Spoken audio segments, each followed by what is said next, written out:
The micro-electric vehicle market isn't just a friendly neighborhood segment anymore. It is a brutal, unforgiving war zone. When Geely launched their rugged, mini-adventure machine, the all-new Geely Geome Panda Warrior, they weren't just looking to build a cute city commuter. They built an aggressive, tactical statement.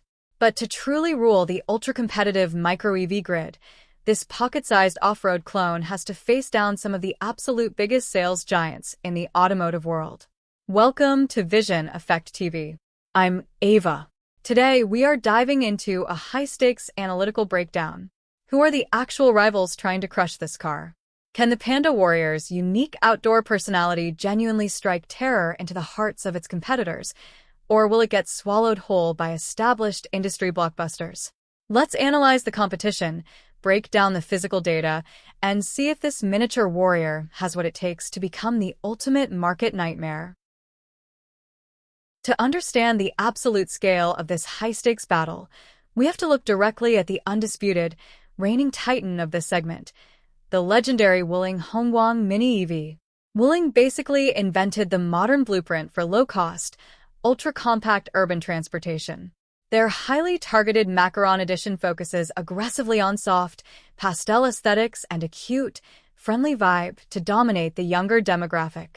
It is small, it is hyper-affordable, and it commands massive global sales volume that makes it an absolute monster to dethrone.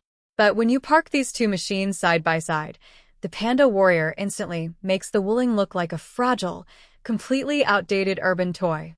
While the Wuling Macaron relies on a soft, rounded, and quite frankly basic exterior shell that screams budget commute, the Panda Warrior steps into the arena with a commanding square stance, a tough armor-like front grille, and rugged off-road body cladding that projects pure confidence. Physically, the Panda Warrior measures 3,135 millimeters in length, making it slightly longer, wider, and significantly more imposing than the standard Wuling layout. And it's not just about styling. The physical engineering underneath reveals a massive gap. Wuling's basic Macaron configuration struggles on standard 12-inch wheels with a low, fragile stance, whereas the Geely platform feels structurally rigid and visually dominant. Wuling might hold the historical sales records for now, but Geely has built a visual and physical powerhouse that forces the current king to look incredibly vulnerable on the open road. Step inside the dashboard cockpit, and the tech divide between Geely and its competitors becomes brutally obvious. Where other Micro-EVs give you cheap plastic buttons and a basic radio, the Panda Warrior delivers a highly cohesive, tech-forward digital ecosystem. The dashboard layout is anchored by a sharp, widescreen 9.2-inch digital instrument cluster paired with an 8-inch floating central touchscreen. It handles your seamless phone mirroring, multimedia, and vehicle analytics with absolute fluidity. Geely did not skimp on modern convenience here. You get remote vehicle connectivity via your smartphone, and integrated backup cameras with parking grid lines, and physical dial selectors for the drive modes that feel satisfyingly premium.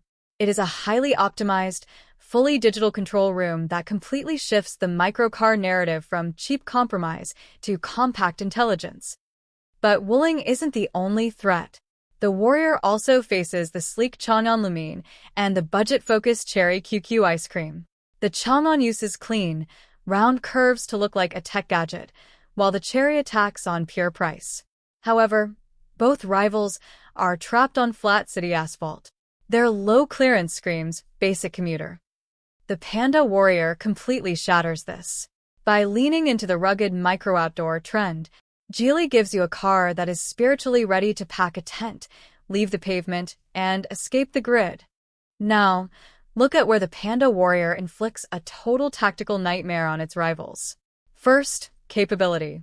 With 175 millimeters of ground clearance compared to Wuling's low 130, the Geely easily crawls over deep potholes, high city curbs, and rough campsite gravel with zero anxiety. Second, charging. While competitors trap you for hours with slow household plugs, the Warrior packs 22 kilowatt DC fast charging as standard. You can blast the battery from 30 to 80% in just 30 minutes flat. Drop the rear seats for a massive 800-liter cargo hold, and it delivers a level of real-world utility its rivals simply cannot touch. So, can the Geely Geome Panda Warrior genuinely become the ultimate nightmare for its competitors? My definitive analytical verdict? Absolutely yes. Geely has brilliantly avoided the boring commuter trap by packaging fast-charging utility, elite high-ground clearance, and an unmistakable rugged aesthetic into a hyper-affordable price tag. They have completely altered consumer expectations. The Panda Warrior proves that a micro-EV doesn't have to look like a cheap compromise.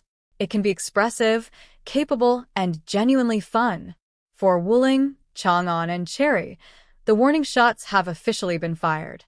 The Warrior has entered the arena, and the rules of city mobility have officially changed. Hit that subscribe button to Vision Effect TV right now. I'm Ava, and I'll see you in the next breakdown.